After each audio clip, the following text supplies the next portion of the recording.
Greetings. I take it I'm kind of famous for that gesture. Greetings. Well, okay.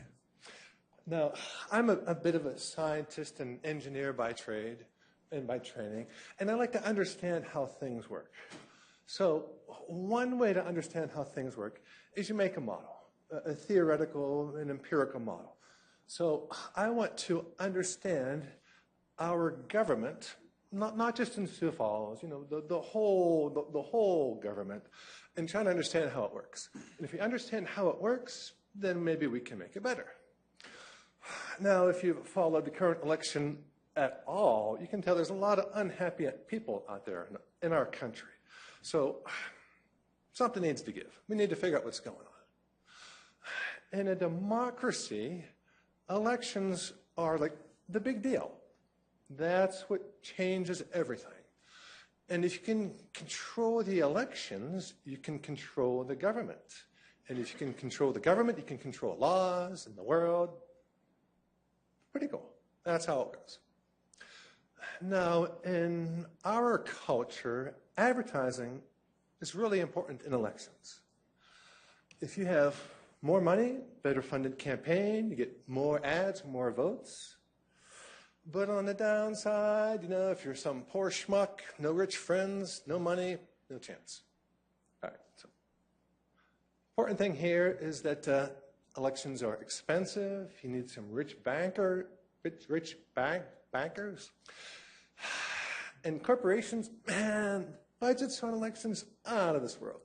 And there's a few rich families who spend about $1 billion. That's a lot of money. With expensive elections, if you're running for especially state or national office, you're kind of stuck as a politician because you have to seek the favor of these rich donors. Now, that's a real problem. If you're having to chase campaign funds all the time, you're always looking for how does this decision affect these people who might contribute to my campaign? And then as soon as that happens, the people, we don't do so very well. And if you think about that for too long at all, you might think that, oh my gosh, we're going to get systemic corruption just due to campaign finance being so thoroughly skewed in favor of very rich people. Now, I did say it's very difficult to maintain integrity under these conditions, so that means it's still humanly possible, but it's hard, and if we could change campaign finance, we might be able to change quite a bit. Now, if you look around in South Dakota, say, I think we have a regressive tax structure where poor people pay a greater percentage of their income in taxes than rich people. We've got stuff like payday loans that have 300% interest rates, and somebody benefits from this, and it's not the poor people. It's probably people who financed somebody's elections. Oh, and if you think about screwed up elections, it explains lots of other stuff, like loss of rights for the peasants and more power for the rich.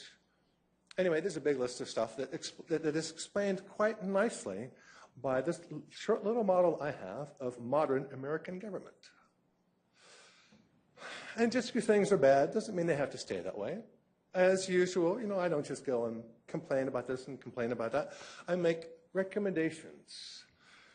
Now, as a nation, if we could change the rules of campaign finance, we would change the world.